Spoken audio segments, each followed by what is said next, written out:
제가 예수 믿고 처음 이 곡이 나와가지고 많이 이렇게 불렀던 그런 기억이 납니다. 오늘 엠마오로 가는 이 제자들에게 주님이 나타나셨듯이 오늘 이 시간 예배드리는 우리들에게 주님의 큰 은혜가 함께 하실 줄 믿습니다.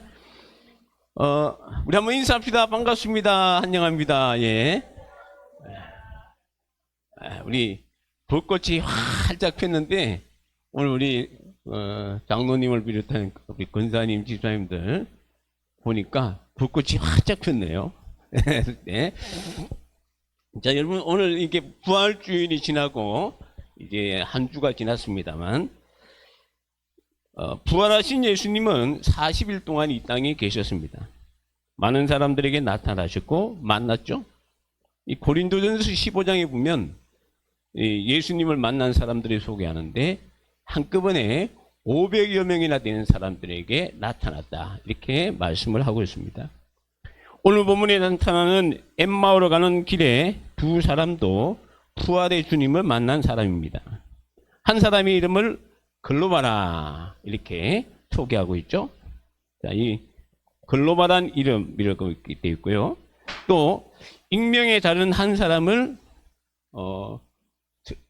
오늘 본문에 나와 있지 않지만 어떤 사람들은 글로바의 아내가 아닌가 이렇게 추적을 합니다. 그러면 이 글로바의 아내가 누군지 아십니까?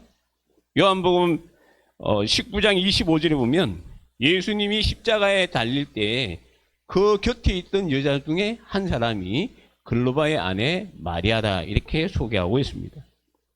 사실 이들 부부가 성경에 기록되었다는 것은 초대교회 당시 그만큼 믿음 좋은 사람이라는 반증이라고 할 수가 있습니다. 성경에 기록된 사람들의 면면을 살펴보면 어떤 사람은 하나님의 큰 역사를 체험했음에도 불구하고 신앙에서 떨어진 사람들이 있습니다. 그 중에 대표적인 사람이 데마라는 사람인데요. 이 데마는 바울이 전도 사역을 할 때 한결같이 따라다녔던 사람입니다. 바울이 이 로마 옥중에서 쓴 서신이 있는데요. 그 가운데 골로새서 빌레몬서에 보면 이 바울이 이 데마와 함께 있었다. 그리고 골로새서 같은 경우는 바울이 나의 동역자다 할 정도로 그만큼 이 데마라는 사람이 바울을 따라다녔습니다. 그런데요, 참 안타까운 게 잘 도와주었던 데마이지만 바울이 로마 감옥에서 마지막을 보낼 때 그 마지막 보낸 편지가 디모데에게 보낸 디모데 후서가 바울이 쓴 마지막 서신인데요. 그 서신에 보면 이 디모데 후서 4장 10절에 보면 데마는 이 세상을 사랑하여 나를 버리고 데살로니가로 갔다. 이렇게 소개하고 있습니다. 이런 사람들이 있는 반면에 한결같은 사랑으로 주님을 섬긴 사람들이 있습니다.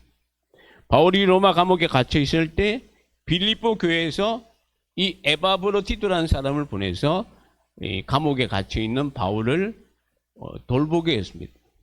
그래서 바울이 이 에바브로티도가 얼만큼 주님을 사랑했는지에 대해서 빌립보서 2장 30절에 보면 그가 그리스도의 일을 위하여 죽게 이르러도 자기 목숨을 돌보지 아니하였다라고 이 에바브로티도라는 사람이 그만큼 주님을 위해서 섬긴 사람이라 이렇게 소개하고 있습니다.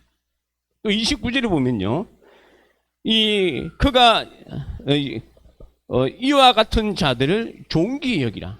다시 말하면 주를 위해서 헌신하고 충성한 사람들을 빌립보 교인들을 향해서 정말로 에바브로디도 같은 사람, 주님을 위해서 헌신한 사람, 이 사람을 존귀히 여기라 이렇게 참 건면하고 있습니다. 우리 대원의 모든 가족들은 정말로 우리 성도들이 존귀히 여기는 그러한 귀한 성도들이 되시기를 주님의 이름으로 축원합니다. 내년이면 우리 교회가 20주년이 되는데요.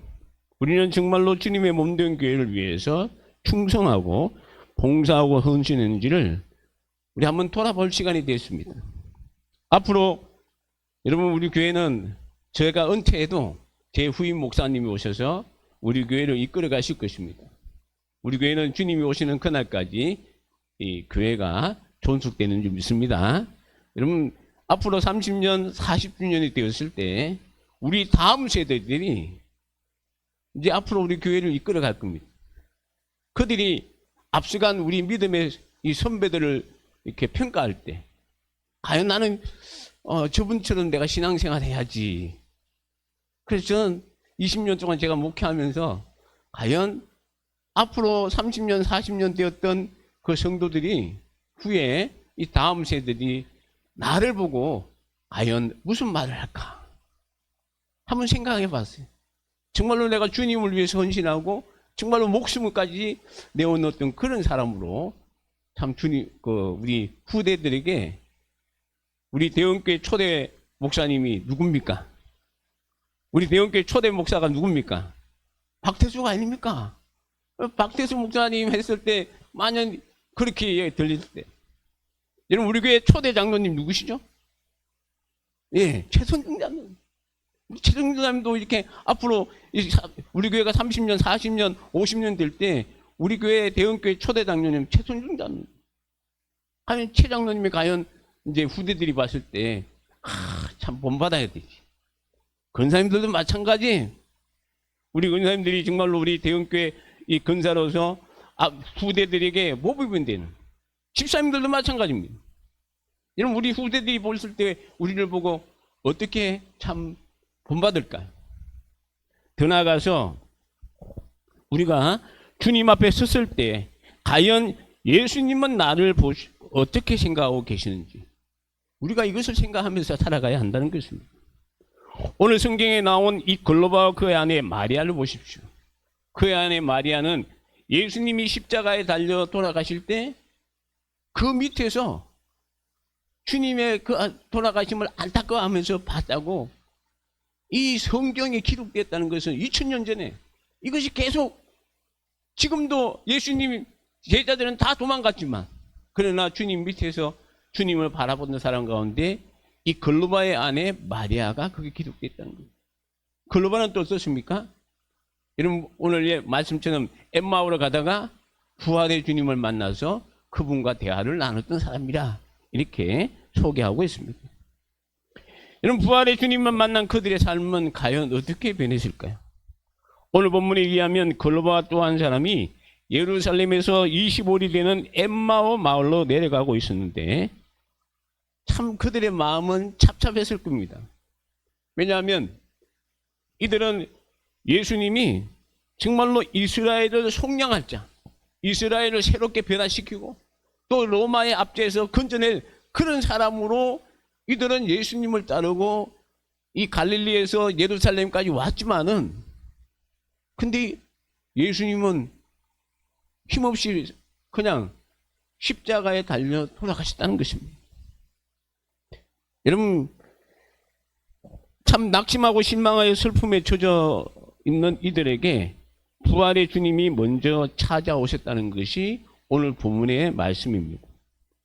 여러분 예수님의 부활이 주는 축복 가운데 하나가 주님이 지금도 살아계시고 우리들과 함께 하신다는 것입니다. 믿습니까? 여러분 이것은 세상의 어떤 다른 종교가 줄 수 없는 오직 우리 기독교만이 줄 수 있는 놀라운 축복이고 은총이라는 것입니다. 지금도 살아계시고 또 지금도 살아계시기에 우리가 주님을 만날 수 있고 하나님의 은총을 받을 수가 있다는 것입니다. 부활하신 주님이 오늘 이 자리에 저와 여러분에게 함께 하신 줄 믿습니다. 여러분 부활의 주님은 주님을 사모하는 막달라 마리아에게 찾아오셨습니다. 여러분 부활의 주님은 디베라 바닷가에서 고기 잡고 있던 이 베드로에게 찾아오시고 엠마오 도상의 글로바를 찾아오시듯 오늘 우리에게 찾아오시고 우리의 삶에 주님이 함께 하셔서 늘 우리와 함께 하신 줄 믿으시기 바랍니다. 이것이 바로 주님의 부활이 주는 축복이라는 것입니다. 근데 문제는요, 2000년이 지난 지금도 이런 축복이 가능하고 이런 축복을 누릴 수가 있느냐 하는 것입니다. 부활하신 주님이 의심 많은 도마를 만나 주실 때 이런 말씀을 했습니다. 너무나 잘한 말씀이죠. 요한복음 20장 29절에 보면 너는 나를 본고로 믿느냐? 그렇지만 보지 못하고 믿는 자들은 복되도다 이렇게 말씀하셨습니다. 부활하신 주님이 이 땅에 40일 동안 계시는 동안 당시 사람들은 부활의 주님을 만날 수도 있었고 또 부활하신 주님이 직접 제자들을 찾아오시기도 하셨습니다. 오늘 본문에서도 부활하신 주님은 두세 시간 동안 엠마오로 가는 이들과 동행하시며 대화를 나누셨습니다. 그리고 집에 들어가셔서 떡을 떼어 잡수시기도 하셨고요. 근데 오늘은 어떻습니까? 오늘은 부활하신 주님은 우리가 육체적으로 볼 수도 없고 그분과 함께 대화를 나눌 수도 이 세상에 계시지도 않습니다. 육체의 모습으로 주님을 만날 수 없고 우리를 찾아오지도 않습니다. 오늘 우리는 육체로 부활하신 주님을 직접 만날 수는 없다는 것입니다. 도마처럼 주님의 부활을 보고 믿을 수는 없게 되었다는 것이죠. 그렇다면 우리가 어떻게 보지 못하고 부활의 사실을 믿을 수 있는 복된 자가 되었느냐 하는 그것입니다. 어떻게 오늘도 살아계시고 역사하시는 부활의 주님을 만나고 주님의 은혜를 힘입어 살아갈 수 있었겠느냐 하는 그런 얘기입니다. 그 질문은 바로 오늘 본문에서 우리가 해답을 얻을 수가 있습니다. 여러분, 부활의 주님이 엠마오로 내려가는 두 제자를 만나시는 모습이 바로 예수님이 성천하신 후 오늘 우리가 부활의 주님을 만날 수 있는 보편적인 방법이라는 것입니다. 근데요, 여러분, 우리가 이 성경을 이제 누가복음에 있는 이 엠마오로 가는 사람들을 만나는 주님의 모습을 보면 좀 이상한 게 있어요. 상식적으로 이해가 잘 가지 않는 게 있습니다. 먼저는 글로바와 또 다른 사람이 왜 예수님을 못 알아봤느냐 하는 얘기입니다. 이들이 주님과 대화를 나눈 내용을 볼 때 이들은 예수님을 따랐던 사람인 것 같습니다. 예수님을 옆에서 보았고 또 예수님을 따라다녔던 사람들이었습니다. 근데 그렇게 가까웠던 이 두 사람이 두세 시간 동안 함께 걷고 대화하면서 왜 부활하신 주님을 알아보지 못했을까요? 여러분, 그렇지 않습니까? 왜 부활하신 주님을 알아보지 못했을까? 물론 부활하실 때의 모습이 다르게 부활을 했겠지만 그러나 그들이 3년 동안 예수님을 따라다녔는데 왜 모를까요? 그 답이 16절에 있다는 것입니다. 우리 한번 16절을 같이 한번 보겠습니다. 시작. 그들의 눈이 가리어져서 그인 줄 알아보지 못하거늘. 여기 눈이 가리어졌다라고 이야기합니다. 눈이 가리어졌다 이 말은 이 크라테오란 이 원문에 보면 크라테오란 단어인데요. 이것은 고정이 되어서 변동이 없음 그런 뜻이 있습니다. 이게 무슨 말인가 하면 이 엠마오로 가는 글로바를 비롯한 이 사람은 예수님이 부활했다는 사실을 생각조차 못했다는 거예요. 여러분, 죽은 사람이 어떻게 부활하겠습니까? 심지어 예수님의 죽으심은 물과 피를 완전히 흘리시고 양손에 이 못 박고 이 발에 머리에 이 가시면류관 서서 완전히 진짜 이것은 도저히 살아날 수 없는 그런 환경입니다. 여러분, 근데 이들이 예수님의 부활에 대해서는 이미 자기들의 틀이 딱 막혀 있어요. 아, 내가 옆에 예수님이 살아나셔서 보여줘도 못 믿었다는 거예요. 여러분, 그런 이들이 어떻게 부활의 주님을 알아볼 수 있을까요? 눈이 가려졌는데 30절과 31절에 보면 예수님이 떡을 가지사 축사하시고 떼어 주셨을 때 성경에 보면 그들의 눈이 밝아져 주님인 줄 알아보았다라고 말씀하고 있습니다. 다시 말하면 주님이 눈을 열어주시면 주님을 보게 됩니다. 믿습니까? 여러분들의 닫혀있는 눈을 열어주시면 주님을 볼 수 있는 거예요. 오늘 이 제자들이 어떻게 보게 됐다고요? 주님이 그들의 눈을 열어주었다 하는 그런 얘기죠. 성경은 이런 역할을 하는 분이 성령님이 하신다라고 말씀하고 있습니다. 예수님이 십자가를 지시기 전에 요한복음에 보면 14장 26절에 보면 내가 가면 또 다른 보혜사를 보내실 터인데 그 보혜사 성령께서 너희에게 모든 것을 가르치고 내가 너희에게 말한 모든 것을 생각나게 하시리라고 말씀하고 있습니다. 여러분, 성령님은 주님의 영이십니다. 성령님은 주님의 영이시기 때문에 주님께서 말씀하신 모든 것을 생각나게 하고 또 믿게 하실 때 주님을 증거하신다는 겁니다.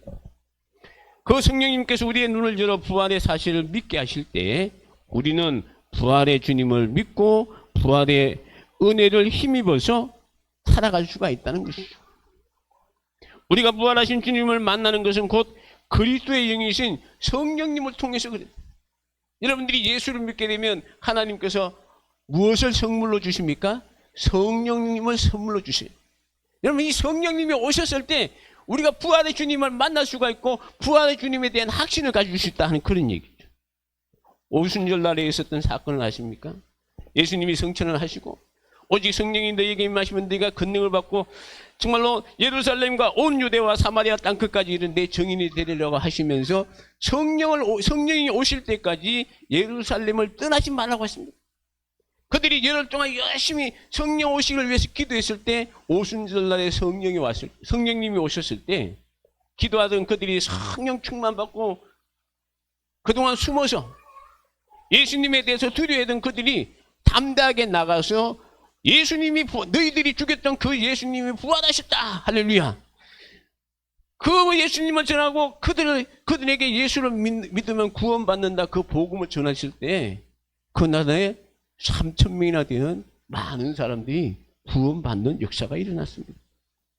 여러분, 성령 충만 받을 때 부활하신 주님을 더욱 확실하게 경험하게 되었고 주님의 복음을 땅끝까지 전하는 귀한 사명을 감당할 수가 있었다는 것입니다. 여러분, 우리는 부활하신 주님을 육체로는 만날 수가 없습니다. 그러나 성령님을 통하여 영으로 만날 수가 있는 겁니다. 성령 받기만 하면 우리는 부활하신 주님을 만나는 것이고 그 주님의 은혜를 힘입을 수가 있다 하는 그런 얘기죠. 성령께서 찾아오셔서 여러분이 꽉 막힌 그 탈을 깨뜨리시고 여러분들이 영안의 눈을 열어서 부활의 주님을 바라보는 놀라운 역사가 있기를 주님의 이름으로 축원합니다. 또 하나, 여러분, 부활의 주님이 부활의 사실을 알려주시기 위해서 성경의 내용을 가지고 자세히 설명하셨다는 겁니다. 부활하신 주님은 부활을 믿지 못하는 그들에게 25절에 보면 미련하고 선지자들이 말한 모든 것을 마음에 더디 믿는 자들아 이렇게 이야기하시면서 26절에 보면 모세와 모든 선지자의 글로부터 시작하여 성경에 기록된 내용을 가지고 자세히 설명하였다라고 말씀하고 있습니다. 여러분, 근데 이 모습이 조금 이상하지 않습니까? 왜냐하면 아주 쉬운 방법이 있어요. 여러분, 예수님께서 이 도마에게 나타나가지고 뭘 보여주셨습니까?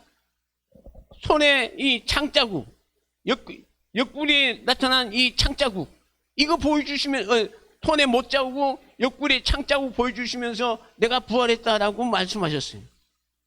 쉬운 방법 아니에요. 오늘 엠마오로 가는 이들에게도 내가 이렇게 부활했어, 이렇게 보여주면 됩니다. 아주 쉬워요. 여러분, 사도 바울을 우리가 사울을 아십니까?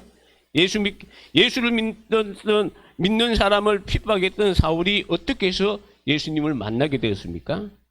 사도행전 9장에 의하면 사울은 예수 믿는 사람들을 잡으러 다메섹 도당에 가다가 부활의 주님을 만났어. 아주 극적으로. 강한 햇빛 가운데 그가 쓰러졌을 때 음성이 들려, 사울아 사울아 어찌하여 네가 나를 핍박하느냐. 주여 누구십니까? 나는 네가 핍박하는 예수라. 그때 왜 사울이 막 자빠졌지 않습니까? 여러분, 이렇게 예수 믿게 하면 얼마나 좋아요. 동화처럼 이 창자국, 못자국 난 손 보여주고 창자국 난 십자가에 다 보여주면 주여 내가 믿습니다. 그럴까요? 바울처럼 음성을 들려주시고 나는 네가 핍박하는 예수다 이렇게 하면 그렇게 하면 다 주여 할렐루야 하고 따라올까요? 그건 아주 특별한 방법이에요. 모든 사람들이 그렇게 예수를 믿는 게 아닙니다. 오늘 본문에 있는 말씀은 바로 보편적인 우리가 예수 믿는 방법, 부활의 주님을 만나는 그 방법, 그것을 가르쳐 주는 겁니다. 여러분, 가장 보편적인 만남은 성경 말씀을 통하여 우리가 부활의 주님을 만나는 것입니다. 오늘 본문에서도 부활하신 주님이 이들에게 못자국 난 손과 발을 또 창자국 난 옆구리를 보여주셨으면 가장 쉽게 부활을 증명했건만, 그런데 주님은 그런 쉬운 방법을 택하지 아니하시고 성경에 나타난 구약의 선지자들 얘기, 또 성경에 예언된 이 예수님의 고난받는 이런 얘기들, 그런 설명을 쭉 하셨다는 것입니다. 그런 내용을 설명하면서 그들에게 부활을 증거하셨다는 거죠. 예수님이 쉬운 방법을 몰라서가 아닙니다.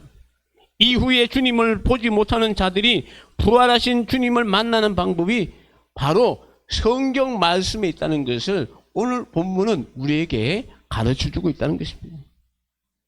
여러분, 우리가 부활의 주님을 만날 수 있고 우리가 부활신앙을 확고하게 가질 수 있는 것은 하나님의 말씀, 곧 성경을 읽고 듣고 묵상할 때 그 말씀이 내 마음에 다가오는 거예요. 믿습니까? 여러분, 성경에 기록된 수많은 부활의 증거들과 또 증인들을 통해서 주님의 부활을 우리가 믿게 되는 겁니다. 또한 이들은 예수님께서 말씀을 풀어주실 때 마음이 뜨거웠다라고 고백을 합니다. 뜨거웠다는 말은 원어에 보면 불탔다는 거예요. 다시 말하면 이들이 2-3시간 동안 예수님과 함께 동행하면서 예수님이 전해주시는 그 성경 말씀을 풀어주실 때, 성경 말씀을 말씀하실 때 막 마음이, 자기들의 마음이 뜨거웠다라고 말씀한다는 거죠. 큰 감동이 왔다는 그런 얘기죠. 여러분은 말씀을 들을 때 감동을 받아 뜨거운 적이 있습니까? 하나님께서 우리에게 은혜 주시는 방편이 통로, 하나님께서 우리에게 은혜를 주시는데 3가지 방법을 통해서 우리에게 은혜를 주십니다. 첫째가 말씀이에요. 2번째는 기도할 때 하나님께서 우리에게 은혜를 베푸시고, 3번째는 우리가 성례 예식에 참여할 때 이 은혜를 받게 됩니다. 엠마오로 가는 이들에게 말씀하신 분은 부활하신 예수님이십니다. 비록 눈이 가리워 예수님인 줄 알아보지 못했다 할지라도 주님이 전해주시는 그 말씀을 통해 이들은 큰 감화와 감동을 받아 마음이 뜨거워졌다 하는 그런 얘기죠. 그래서 예수님이 더 가려고 하시자 이들은 예수님을 강건하여 함께 있기를 간구하였다라고 말씀하고 있습니다. 여러분, 이것이 바로 오늘 우리가 하나님의 말씀을 듣는 태도인 것입니다. 여러분, 예수님과 함께 하면서 자기들 눈이 가려서 예수님인지 모르지만, 그러나 예수님이 가르쳐 주시는 이 성경 말씀을 들려줄 때 아쉬운 거예요. 그래서 이들이 좀 더 가까이 있고 싶고, 좀 더 모시고 싶어서 대하고 싶고. 여러분, 참, 교회는 누구의 말씀을 전하는 곳입니까? 여러분, 교회는 누구의 말씀을 전하는 곳입니까? 하나님의 말씀이에요. 여러분, 교회는 누구의 말씀을 가르치는 곳입니까? 하나님의 말씀이. 만약 교회가 하나님의 말씀이 아닌 것을 전하거나 하나님의 말씀이 아닌 것을 가르친다면 그 교회는 참된 교회가 아닙니다. 교회는 주님이 피값으로 세우신 곳이요, 교회는 예수 그리스도를 구주로 믿고 고백한 사람들의 믿음의 공동체입니다. 그러므로 교회의 가장 기본은 성경입니다. 하나님의 말씀이. 오늘 본문에 있는 말씀을 통해서 과연 우리는 하나님의 말씀을 어떤 자세로 들어야 하나? 어떻게 들어야 될까요? 성경이 하나님의 말씀인 줄 믿는다면 그 말씀을 사모하는 자세로 들어야 됩니다. 하나님 말씀을 사모하는 말. 여러분들이 오늘 예배 드릴 때 어떻게 여러분들은 예배 드리고 있습니까? 우리가 드리는 이 예배 시간에 말씀을 들을 때 하나님께서 말씀을 전하는 목사님에게 은혜 주시고, 오늘 참 우리 권사님 감사합니다. 참 말씀을 전할 때 진리의 말씀, 네 맞아요. 진리의 말씀을 바르게 전하고 정말로 선포하고 듣는 우리들에게는 큰 은혜가 넘치는 시간이 되게 해달라. 여러분들이 이렇게 기도하고 사모하는 마음으로 하나님의 말씀을 들으셔야 됩니다. 그렇게 들을 때 하나님께서 역사하실 것입니다. 여러분, 큰 은혜를 베풀어 주실 줄 믿습니다. 저는요, 제 소망이 그거예요. 은혜가 참 우리 교회가, 우리 교회 이름이 뭐라 그랬죠? 대연교회. 큰 대자 은혜원 자입니다. 어떤 사람은 대은이라 해도 말씀 은자를 써요. 제가 좀 이렇게 경상도라서 은자하고 이렇게 말이 좀 이렇게 해서 어떤 분이 대은이라 해가지고 말씀 은자 쓰는데 꼭 그래요. 제가 소개할 때 큰 대자의 은혜원 자입니다. 우리 교회가 예, 큰 은혜가 넘치는 교회. 제가 꿈꾸는 교회입니다. 은혜가 넘치면 어떤지 아시죠? 주일날 예배 마치면요, 온 성도들이 다 모여서 애찬을 나누고, 여러분 오늘 또 참 귀한 것도 이렇게 준비했다고 하는데 참 막 침이 꾹꾸닥 막 넘어갑니다. 어떤 음식인지 몰라도. 여러분 참 먹고 또 성도들이 모여서 함께 대화를 나누고 또 이제 뭐 한 주간 동안 은혜 받았던 얘기, 또 여러분들이 기도 제목들이 있으면 기도 제목 내놓고, 교회가 정말로 즐거워서 주일날 이렇게 교회만 오면 가기 싫어가지고 엉덩이가 둘러붙는 그런 교회가 되기를 소원합니다. 그런 교회가 돼야 돼요. 그래야지 교인들 새가족들이 와도 교회가 가니까 교회가 막 뜨끈뜨끈하고 막 이렇게 사랑이 넘치는 것 같다, 막 그렇게 될 때 역사가 일어나, 부흥의 역사가 일어나. 여러분 안디옥 교회가 바로 그런 교회 아닙니까? 주님의 손이 함께하는 교회. 어떤 교회입니까? 복음이 선포되고. 여러분 안디옥 교회가요, 정말로 그곳에서 많은 사람이 바울이 바나바와 함께 1년 동안 그곳에서 말씀을 가르쳤을 때 그 교회 성도들이 주변 사람들에게 뭐라 불렀겠다, 그죠? 그리스도인이라, 예수쟁이라. 오늘 우리 교인들이 정말로 진정한 그리스도인, 예수쟁이라 소문할 수 있는 우리 모두가 되시기를 주님의 이름으로 축원합니다. 여러분 이런 교회가 바로 어떤 교회라고요? 하나님의 말씀을 사모하는 교회입니다. 여러분 하나님의 말씀이 진리인 줄 믿고 그 말씀을 귀하게 여기며 우리가 말씀을 읽고 듣고 또 행하고 또 그 말씀을 묵상하면서 하나님의 진리가 내 마음에 들어오고 구원의 확신을 심어준다는 사실입니다. 오늘 우리가 부활의 주님을 확신하게 되고 부활의 주님을 오늘 만나는 복된 시간 되시기를 주님의 이름으로 축원합니다. 여러분 마지막으로 두 제자가요, 주님과 함께 떡을 떼어 먹을 때 부활의 주님을 알게 됐다는 것입니다. 여러분 예루살렘에서 엠마오까지는 오늘 성경에 보면 25리 길이라 합니다. 보통 우리가 25리라 같으면 우리나라 거리로는 한 10km에서 원문에 보면 약 11km 이렇게 나와 있습니다. 이 거리는 빨리 걸으면 2시간, 뭐 천천히 걸으면 한 3시간 정도. 그러니까 2-3시간 동안 예수님과 함께 제자들이 가면서 이런 얘기 저런 얘기 하는 거예요. 예수님이 들려주는 얘기 들어보니까 그런가 하고 귀가 쫄깃하면서 가는데 이제 막 날이 어두워지면서 마을이 가까우니까 이들이 예수님이 막 가려고 그래요. 그러니까 아이고 가지 마세요. 어떻게 좀 우리에게 좀 귀한 말씀 좀 전해주세요 하고 예수님을 모시고 집에 들어갔어요. 그리고 이제 음식을 차려놓고 드시려고 하는데 예수님께서 이 떡을 떼가지고 떡을 이렇게 가지시고 다 기도하시고 떼가지고 그들에게 나눠주는 거예요. 다 줄 때 그것을 딱 받아들이는 순간에 눈이 확 뜨면서 뭘 보게 되는가 하면 예수님을 보게 된 거예요. 할렐루야.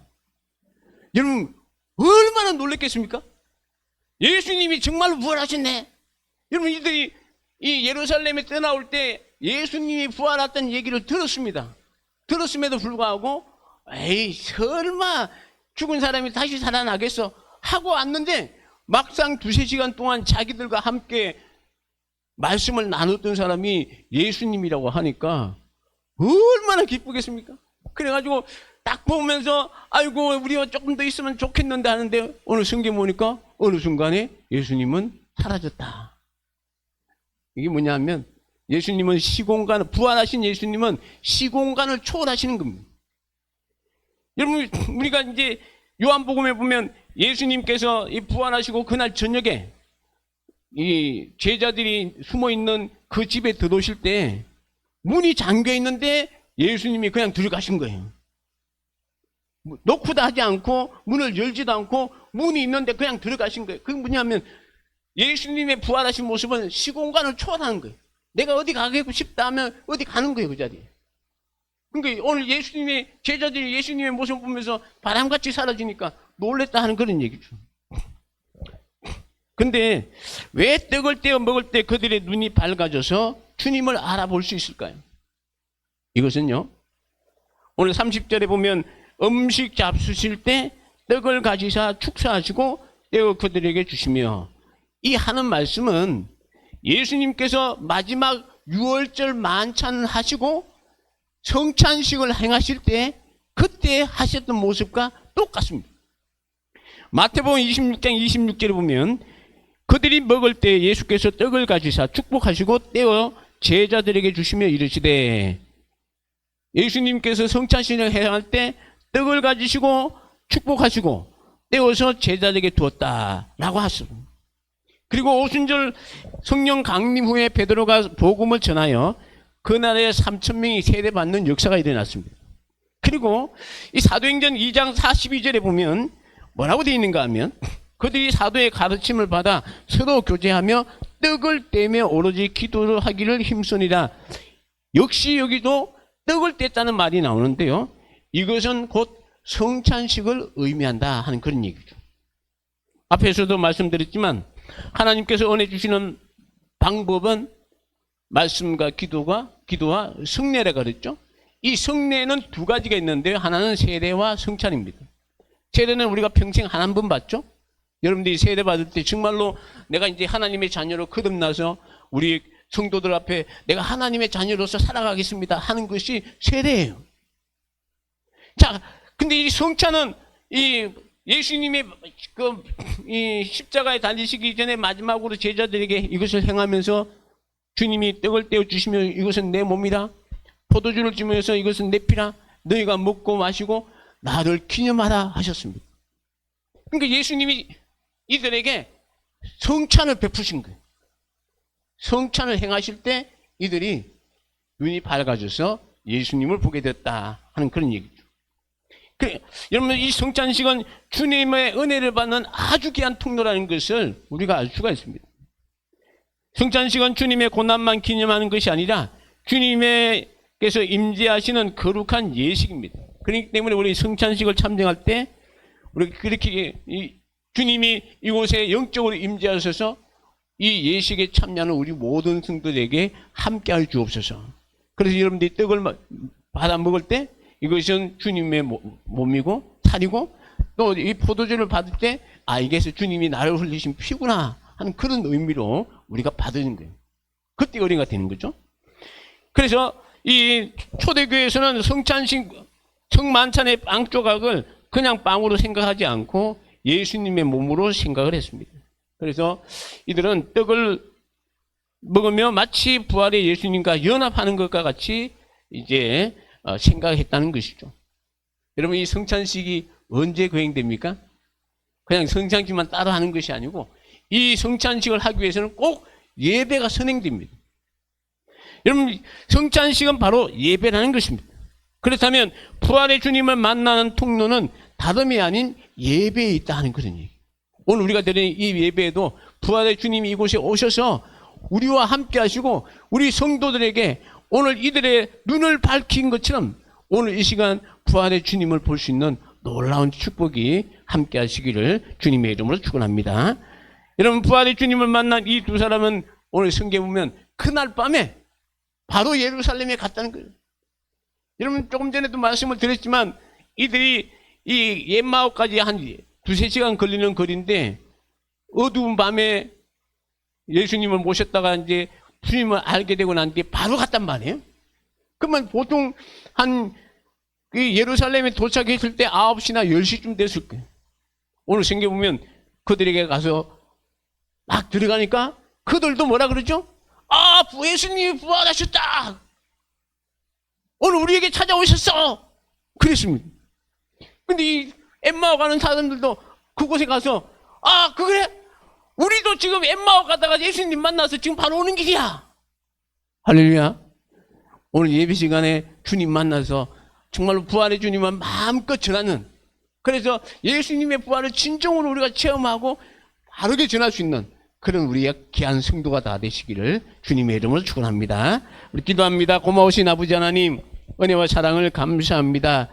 엠마오로 내려가는 두 사람이 정말로 낙심과 절망 가운데 있었지만, 그러나 부활의 주님이 그들과 함께 하셨고 그들에게 하나님의 말씀을 가르쳐 주시고 성경 말씀을 풀어 주실 때 그들의 마음이 뜨거워졌고, 또 예수님께서 떡을 가지시고 축복하시고 또 그들에게 떼어 주셨을 때 그들의 눈이 열려져서 부활의 주님을 만나게 되고, 이 부활의 기쁜 소식을 또 예루살렘에 올라가서 정말로 담대하게 전하는 그러한 모습을 우리가 보았습니다. 아버지 하나님, 오늘 이 시간 우리 주님이 이곳에 예배드리는 이곳에 주님이 친히 함께하여 주셔서 우리의 눈을 열어서 부활의 주님을 보게 하시고, 오늘 이들처럼 정말로 그 부활의 소식을 담대하게 증거할 수 있는 그러한 우리 모든 대언의 가족들이 다 되게 하여 주옵소서. 예수님 이름으로 기도합나이다. 아멘. 우리 찬송가 135장 부르시면서